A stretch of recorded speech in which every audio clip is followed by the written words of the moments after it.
Olá, povo de Deus, dando continuidade no nosso estudo sobre o plano divino através dos séculos. Hoje nós chegamos na segunda vinda de Cristo. Após termos passado as dispensações, a criação, e a igreja hoje, meus amados, como eu disse no vídeo passado, ela está vivendo a dispensação da graça, que foi inaugurada quando Cristo foi crucificado, na descida do Pentecoste, e ela vai até o arrebatamento da igreja, quando se dará a segunda vinda de Cristo. Então, meus queridos, na segunda vinda de Cristo, o que acontecerá? Como eu disse no vídeo passado também, nós estamos na dispensação da graça e estamos sob o sacerdócio de Cristo. Então, Cristo agora é o sumo sacerdote eterno. Então, nós vemos aqui que agora na segunda vinda de Cristo, o que acontecerá na segunda vinda de Cristo? Na segunda vinda de Cristo, meus irmãos, acontecerá o seguinte: Cristo hoje está entronizado nos céus. Ele foi assunto aos céus e está sentado à direita de Deus, e o Espírito Santo de Deus está conosco na terra, a terceira pessoa da Trindade. Na segunda vinda de Cristo, que se dará num breve tempo, nós esperamos Cristo já hoje, agora, já não resta mais nada para cumprir nas Escrituras, então só falta mesmo o arrebatamento da igreja. E nós, olhando aqui para esse plano divino através do século, como eu disse no vídeo passado, a Bíblia resumida no mapa para você ter uma visão panorâmica da palavra de Deus, e sem entrar em muitos detalhes, porque se a gente for ler muitos versículos, tudo torna um vídeo muito grande e fica um estudo muito extenso. Então, simplificando para os irmãos, o que se dará na segunda vinda de Cristo? Na segunda vinda de Cristo, meus queridos irmãos, o que acontecerá? Cristo, ele virá arrebatar o seu povo. Então nós vemos que Cristo, ele é a estrela da manhã. Então, ele virá arrebatar o seu povo conforme tinha prometido, conforme as Escrituras todas falam. E nós vemos que na segunda vinda de Cristo, acontecerá, meus amados, que quando Cristo morreu, o que aconteceu? Os mortos que estavam no paraíso terrestre, que era no seio da terra, foram levados para o terceiro céu, está abaixo do trono de Deus. Então Cristo, quando as trombetas soar no céu para arrebatar o seu povo, o que vai acontecer? Primeiro, Cristo ele foi feito a primícia dos que dormem. Então Cristo ele ressuscitou, sendo o primeiro, sendo aquele que inaugurou a ressurreição, essa promessa maravilhosa que a vitória dos salvos sobre a morte. Então, quando Cristo vier, meus irmãos, acontecerá que aqueles mortos que estão no paraíso celeste, abaixo do trono de Deus, eles vão descer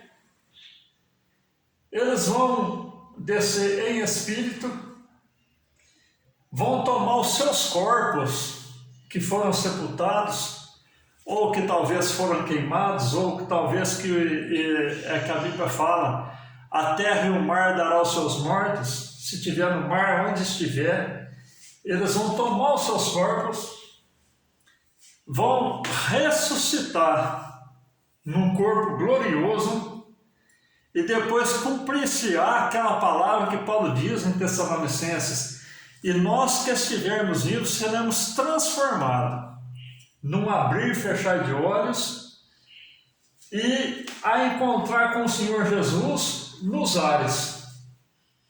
E ali o que acontecerá no arrebatamento da igreja, meus amados irmãos? Acontecerá o seguinte, que quando a igreja for arrebatada, então haverá também dois períodos. Um período de festa nos céus e um período de grande tribulação na terra, que nós vamos falar no outro vídeo, que é a grande tribulação. Então, quando a igreja for arrebatada aos céus, cumprir-se-á, meus amados, a restauração final de todas as coisas, concluindo já, quase que encerrando a Bíblia Sagrada. Então nós vemos aqui que a igreja, ela passará, quando ela for arrebatada, ela passará pelo tribunal de Cristo. Tribunal de Cristo, meus irmãos, não é juízo final. Tribunal de Cristo é entrega de galardão. Aquilo que você fez de bom, aquilo que você fez de mal, será aberto os livros.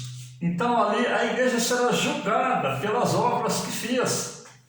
Mas isto uma vez salvos, uma vez elevado aos céus, a igreja sendo salva, já não tem mais julgamento com a igreja. Quer dizer, nós somos comprados pelo sangue de Cristo, já não tem mais julgamento sobre a igreja. Ali vai ser as suas orações, os seus jejuns, o seu testemunho, a sua pregação, a sua fé, a sua dedicação. Então isso aí vai ser contado como obras. Então vai ser entrega de galardão por aquilo que nós fizemos na terra.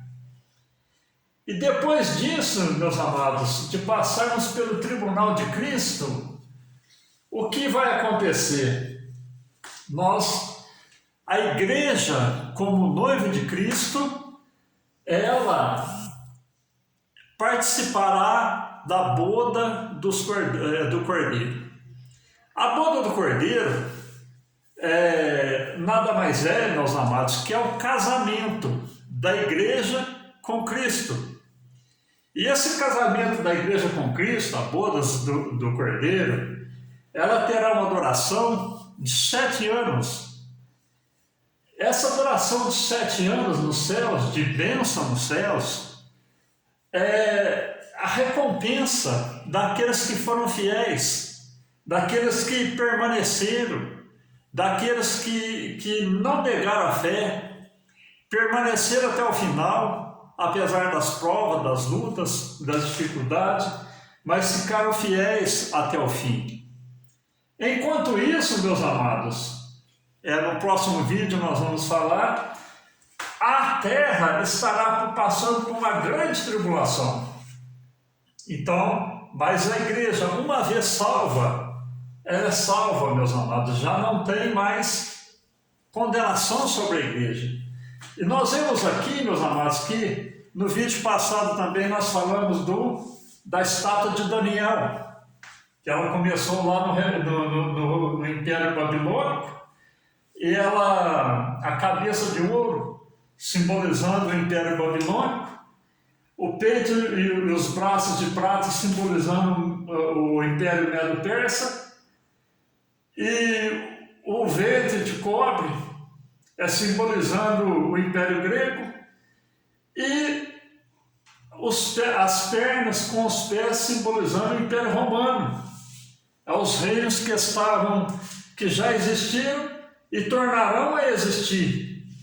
Então nós vemos hoje, meus amados irmãos, que está havendo o que na terra? Aquele que tem o Espírito Santo de Deus, entenda que hoje está havendo o que? Já no final de todas as coisas, havendo guerras, rumor de guerra, as nações se unindo. Então nós vemos, meus queridos irmãos, que está formando o que? A batalha de Gog e Magog, as nações se unindo para lutar contra Israel, para dar seguimento, cumprimento nas Escrituras. E quando isso tiver para acontecer na batalha do Armagedon, quando o inimigo, que nós vamos falar no outro vídeo da grande tribulação na terra, quando o inimigo estiver para vencer a nação de Israel, o que vai acontecer? Vai cumprir a última visão de Daniel, uma pedra cortada no céu, sem auxílio de mãos, lançada nos pés, esmiuçando os pés, as pernas, o ventre e toda a estátua, fazendo dela um montão. O que quer dizer isso, meus amados? Cristo vindo na terra, colocando um final em todas as coisas e estabelecendo o seu reino milenal. Esse reino milenal é 1000 anos, Cristo reinando nessa terra renovada, Cristo reinando com a igreja, que é o outro vídeo que nós vamos falar. Então, meus queridos irmãos, nós vemos aqui que no arrebatamento, a igreja salva de Cristo Jesus, ela será arrebatada aos céus, os mortos ressuscitarão primeiro, nós encontraremos com o Senhor Jesus nos ares, passaremos pelo tribunal de Cristo, que é a entrega de galardão, bodas do Cordeiro, e esse espaço de tempo, enquanto a igreja estiver no céu, são 7 anos de festa no céu, e a terra estará passando por 7 anos de tribulação. Então, esse aí é o primeiro acontecimento, meus amados, que vai ser a segunda vinda de Cristo. E na segunda vinda de Cristo, a igreja, ela não passará pela grande tribulação. A grande tribulação, ela cumprir-se-á naqueles que ficarem. Aqueles que não foram arrebatados, aqueles que não foram salvos. É o que a Bíblia diz: bem-aventurado, feliz dos que participaram da primeira ressurreição. Por quê, meus amados? Porque na grande tribulação, poucas pessoas vão se salvar, ou quase ninguém. Isso é uma promessa para a nação de Israel, né? E o Espírito Santo já não vai estar mais na terra, porque é o Espírito Santo que vai levar a igreja ao encontro de Cristo. Então está aí um pequeno resumo na segunda vinda de Cristo, o que se dará. Então nós temos aí uma breve ilustração para os irmãos irem entendendo, né? Fazendo o fechamento aqui da palavra de Deus, de que maneira vai acontecer. Amém? Que Deus te abençoe. Se você perdeu algum vídeo, volta lá no meu canal Bíblia com Valente, atualiza. Hoje nós estamos no vídeo 11º, ainda vai ter vários vídeos para frente, né? Então é um estudo simplificado, né? De uma maneira mais fácil dos irmãos entender e que dá uma visão panorâmica dos acontecimentos que sobrevirão. E eu digo para os amados irmãos o seguinte: eu costumo dizer, meus irmãos, que o Apocalipse, agora nós já estamos no Apocalipse, né, na segunda vinda de Cristo, já é o Apocalipse, a partir do capítulo 4 de Apocalipse, já fala do arrebatamento para frente. Então eu costumo dizer o seguinte: nós não devemos preocupar com o Apocalipse, Muitas pessoas às vezes até temem o Apocalipse, os acontecimentos, mas eu costumo dizer o seguinte, meus queridos irmãos, que nós devemos nos preocupar em sermos salvos. Os acontecimentos que virão depois serão automáticos. Para os salvos vai ser bênção. Para os que não serão salvos, porque não entregaram a sua vida para Cristo, não permaneceram, vai ser automático também sofrimento e sofrimento eterno. Então, devemos estar firmes na presença do Senhor, não negar a fé e ser fiel até o fim, porque Jesus disse, dar-te-ei a coroa da vida. Amém? Que Deus abençoe os irmãos. No próximo vídeo estaremos falando da grande tribulação que passará o mundo, né? Que passará aqueles que não foram salvos e as promessas bíblicas para a nação de Israel. Amém? Que Deus abençoe a cada um dos irmãos.